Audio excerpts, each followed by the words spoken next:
You're not going to stay stuck or mediocre anymore, any longer. 2025, those words are like forbidden.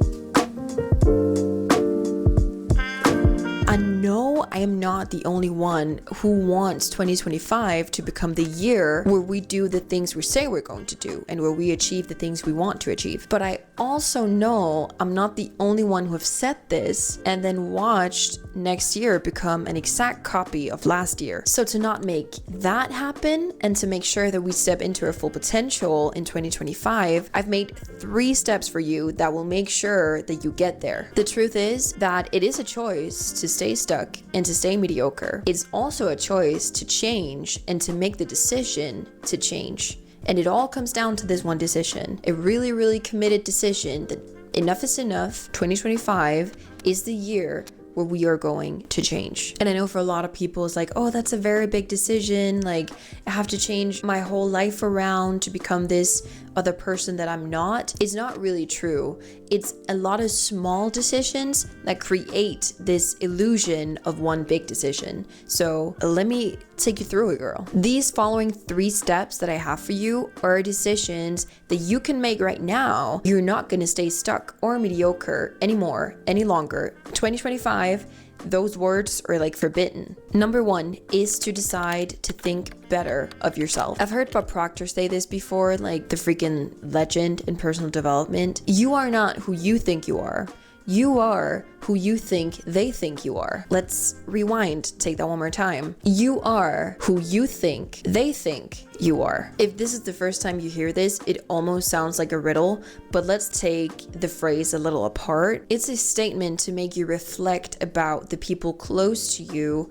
What do you think they think of you? What do I think my mom think of me? What do I think my closest friends think of me? And what most people will figure out here is that the things that you think they think of you are often way more positive than what you think of yourself. So this is a brilliant exercise to tune in on almost daily. Like, you should ask yourself daily, remind yourself what you think other people think of you, because this is the person you should be aligning toward being. And this could apply to everything, right? What type of coworker do the people around you think you are?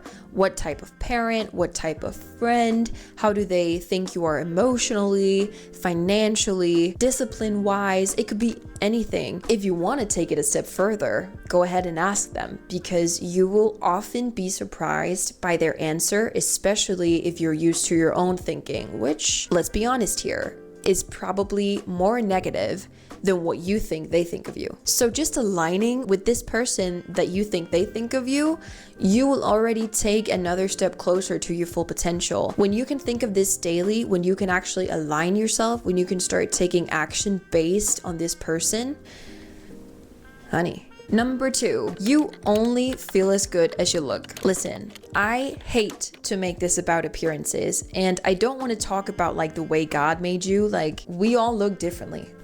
That's just the way it is. I'm talking about the things you're buying, products you're using, the things you have in your home, and what quality do those things have. For you to reach your full potential, you have to be surrounded of things that are in harmony with your full potential, with who you want to be. So if you're surrounded by things that you don't really like or you don't think is worthy to you, throw them out. Start cleaning out. Like, get things out of here. You want to be surrounded by things you feel good owning. Are you wearing the clothes you want to wear, or are you wearing the clothes that had a discount and you only bought them because it was cheap? By picking the second option here, by picking the clothes that was on the discount rack, you're telling your subconscious mind that you aren't deserving to feel good. You have to settle for less. You have to settle for the clothes that you don't even feel good in. It was just cheaper. And obviously, when the subconscious mind kind of accepts this, it will make sure that you attract cheap into your life, however that looks. So to step into your full potential, it's very, very important that you start to listen to your wants instead of your needs. So going forward in a restaurant, for example, start listening to your taste buds. What do you want to eat instead of looking at the prices first? What should I eat? What's the cheapest here? Why do you go out if you don't want to eat what you want to eat? And this doesn't have to be the whole package at once, because obviously I want a lot of stuff too that maybe right now I can't afford. But I'm not telling myself I can't afford this right now. I'm telling myself I choose not to buy this right now. I know that I'll have it someday, but today I choose not to buy it. And I just want to make it very clear, this is not about materialistic things. This is about how it makes you feel. This is the feeling that it provides you.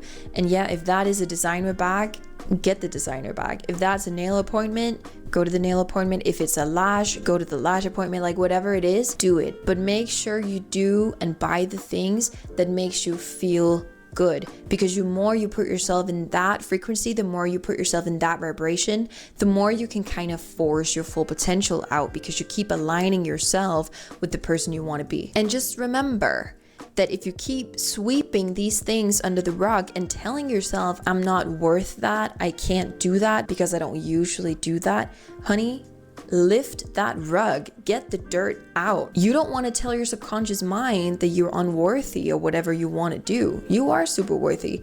You should do it. The third thing I have for you is to get focused at one thing at a time. I know that so many of us have so many different things that we want in our lives. We want to buy stuff. We want to accomplish these things. And sometimes all of these things can seem so out of reach because we simply do not know where to start. So girl, let me simplify this process for you so that we make sure that you reach your goals in 2025. If you write down a list, I mean like a whole list of what you want, from like new sunglasses to financial freedom, and you order these things, you prioritize them in how badly you want each thing. Then you take another look at this list. You take a look at your top ranked things. How many of the other things will follow when I accomplish this thing? It doesn't make any sense to strive for a pair of sunglasses when you know that that's a natural thing that's going to follow when you reach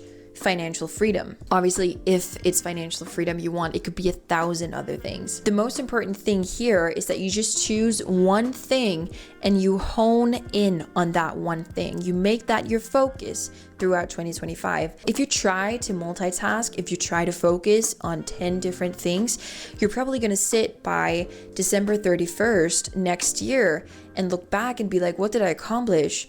I accomplished like a little bit of that, 25% of that, 15% of that, but you haven't reached any goal because you have had too much around you. You have had too much on your plate. But when you hone in on one thing, I will bet my butt that you will reach that goal, and even sooner than you expect. It doesn't even have to be December 31st. It could be June, and you're like, damn, I just reached my goal. This is a little crazy. I know, because you created the focus. We have got what it takes to reach your goal in 2025, and I am so excited to hear what your goal is. So let me know in the comments down below what you're so excited to achieve in 2025. I would love to hear from you guys. And as usual, I want to say thank you so much for watching the video to the end. You know that means a very great deal to me. I will see you in one of the next ones. Bye.